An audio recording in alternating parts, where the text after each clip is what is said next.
E aí, galera do canal, beleza? Aqui é o professor Pablo Jamilco mais uma vez. Hoje eu vou trazer a nossa dica breve, a nossa dica simples de língua portuguesa a respeito de algo que muita gente estava questionando. Em quase todo vídeo o pessoal pergunta: professor, qual é a diferença entre está e estar? Entre dá e dar? Tá? Qual é a diferença? Bem, então vamos lá. Muita gente erra isso não voluntariamente, né? Por quê? Quero dizer assim, ó, muita gente erra esse tipo de escrita justamente por causa do corretor do celular. O cara digita só um pouco e daí já aparece o fim, então ele não lembra muito bem como é que ele usa uma forma, como é que ele usa outra, tá? Então, essa é a origem basicamente do erro, um pouco de falta de consciência do que é que você está utilizando e a tecnologia vai ajudando, ele vai tentando resolver o problema. Pois é, vou explicar para você. Então, o que nós temos em jogo aí é a diferença de uma forma conjugada do verbo e uma forma do infinitivo do verbo, certo? Deixa eu explicar isso para não ficar muito difícil. Infinitivo é uma espécie de, podemos pensar assim, é o nome do verbo, certo? É a forma do verbo sem estar conjugada, sem representar ali um presente, um passado ou um futuro, certo? Isso é o infinitivo.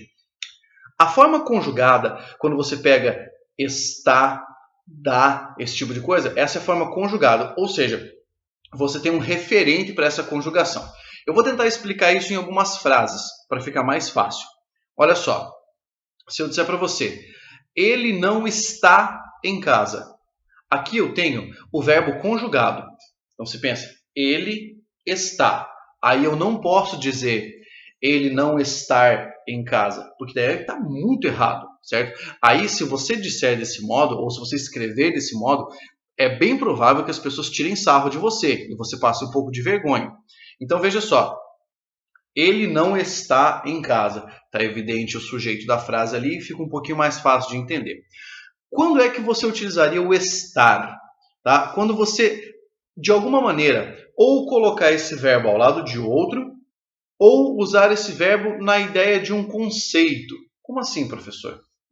Vou tentar te explicar, ver se você entende. Olha só, estar em casa é uma coisa boa. Veja, eu não estou colocando alguém ali, tipo, ele está. Eu não estou colocando o que a gente vai chamar de sujeito na análise sintática, certo? Outro exemplo ainda.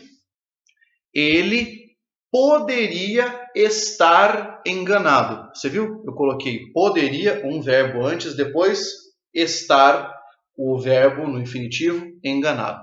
O nome disso é o que a gente chama de tempo composto, em alguns casos, ou locuções verbais. Isso quer dizer, você tem um auxiliar e tem ali o verbo estar. Então, para você entender, você vai utilizar o dá ou dar da seguinte maneira. Ele não dá a mínima para você. Ele poderia dar a mínima. Ele poderia dar. Então, quando você tiver apenas esse verbo sozinho, o verbo estar, ou o verbo dar, ou qualquer outro verbo, se você tiver apenas esse verbo conjugado, quer dizer, você está fazendo a conjugação ali, tem um elemento funcionando como, entre aspas, sujeito, você vai deixar como? Com a forma conjugada. Ele está, ele dá. Feito? Se você tiver mais de um verbo, pode deixar no infinitivo. Ele poderia estar, ele poderia dar, certo? Apesar de essa ser uma distinção relativamente simples para nós, professores de língua portuguesa, isso não é uma coisa tão simples de explicar para os alunos.